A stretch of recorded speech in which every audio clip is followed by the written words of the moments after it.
Dạ. Đó này.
em có anh phải bằng hai quýnh tầm rộng tầm hậu độ chứ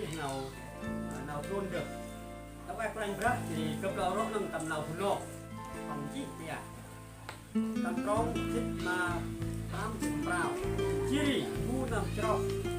mà bắn người kia nào thun lô tầm nào đi nhà đi là khe rất chất là một con rau quá ngăn thì các là bu bằng ngày gia ngăn Andre usahakan lokal. Ini tetap saya tahu bang ini tahu. Lah, lah main dia. Yolah, lah hem dia rất chất tầm quan trọng. Nanti trong hình được. Hình này hào, bằng quan trọng. Và tập cầu chết tập làm, bằng hồ là chi. Chi u nằm trong,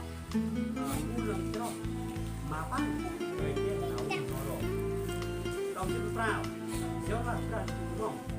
nên mà để tụng có tắt ban ăn còn phần nơm chơi ăn làm cũng nơm chốc mà con phần này một cái đầu gầy rồi phải làm việc rồi là quanh rất hè ăn chốc nó bắn các xua non hè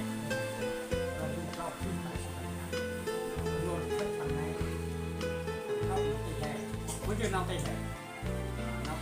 nước sẽ tung chỉ sẽ sâu tất cả bông ai được là bông được là không ăn đâu cái đó là hay chúng ta là thằng này đâu mai nó dùng cái bông mà cao mà khi là nó quét mà mình không là bông làm được bông này là chưa phải dùng sao bông mà may nè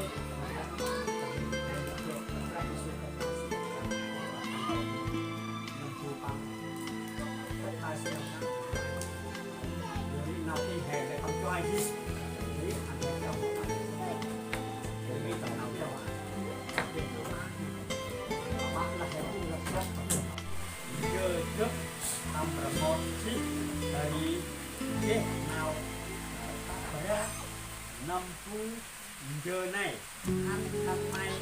tầm một năm chi gì giờ cấp đặc giờ này chỉ còn ra lau hè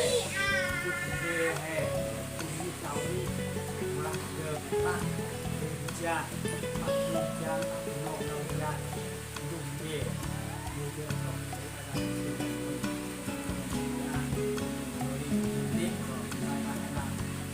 nào mau mày phải sao nào gặp mày luôn gặp con biết xem tấm tóc là luôn ba chín đen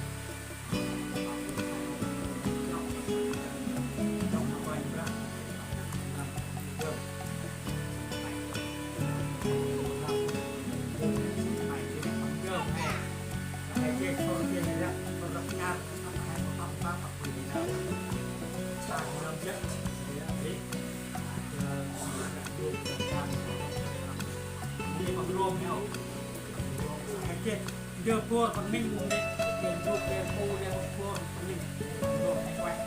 là em một thế nó không xa thế nào chui rồi mình ra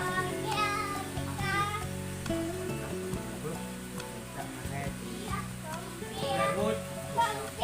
không sao ta đi con dân dù nào ăn này trên nào phải camera trong trung tâm này không may đang mà cùng thì học cái nào may đằng ở bên trong việc mai thì phải biết để làm được rất